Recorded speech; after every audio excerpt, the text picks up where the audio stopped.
The Ries Report with Al. and Laura Ries. Let's talk about Acura. We were reading automotive news last week and we noticed a very interesting article about Acura's new Senior Vice President of Product Planning. Outsider said the headline brings Acura fresh ideas. Here's Vicky Paponi. An interesting thing is she said, I didn't know what an Acura was. Now that's very surprising. Here's a 45-year-old woman. She was an executive at an auto supply firm, and she owns 3 automobiles, a BMW convertible, an Infiniti SUV, and a Jeep Wrangler. And she doesn't know what an Acura is? Well, strange as it may seem, I don't know what an Acura is either, as a matter of fact. And I've been an account executive on an automobile account. Matter of fact, we used to handle trade advertising for automotive news. I still don't know what an Acura is. Actually, when you study history, you find that Acura was the first Japanese luxury car, introduced in March 1986. And just 1 year later, Motor Trend selected Acura as the import car of the year for 1987. Matter of fact, that same year, J.D. Power ranked Acura #1 in customer satisfaction. How about that for a product introduction? And that same year, believe it or not, Acura was the luxury leader, outselling Volvo and Mercedes-Benz and BMW and Audi and Jaguar. The first brand into the mind is almost always the winner. Coca-Cola in cola, Hertz in rent-a-car, McDonald's in hamburgers. How come Acura is today not the leading luxury car brand in America? Well, there's a reason.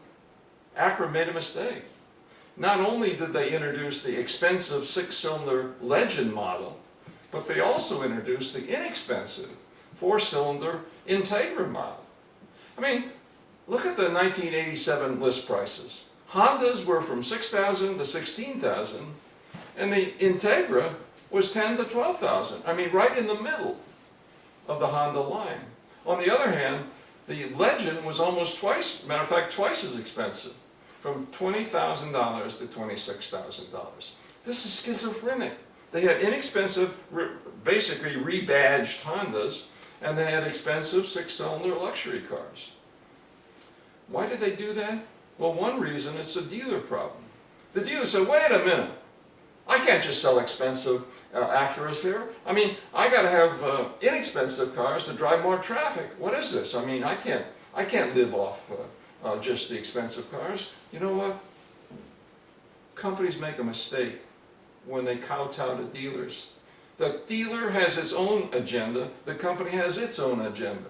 Matter of fact, you got to be nice to dealers, but I'll guarantee if you do it the dealer way, you're going to make a big mistake.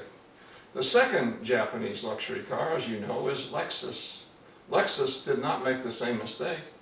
They had the 6-cylinder ES250 and the 8-cylinder LS400. In other words, the Lexus line was a pure luxury line. The Acura line was a mixture of cheap cars and expensive cars.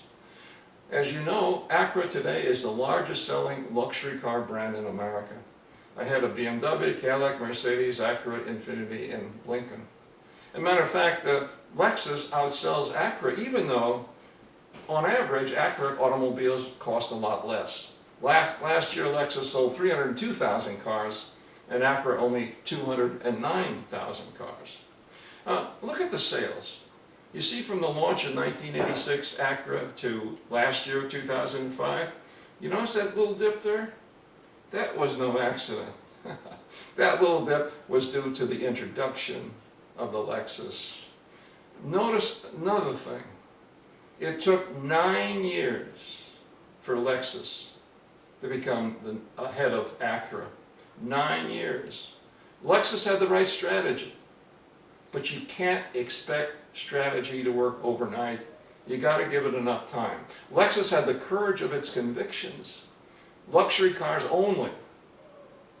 Today we have Lexus lanes, HOV lanes. We don't have any Acura lanes. Big mistake on the part of Acura. So when you're thinking about launching a new brand, keep it focused. Make it stand for something. Think like Lexus and don't think like Acura.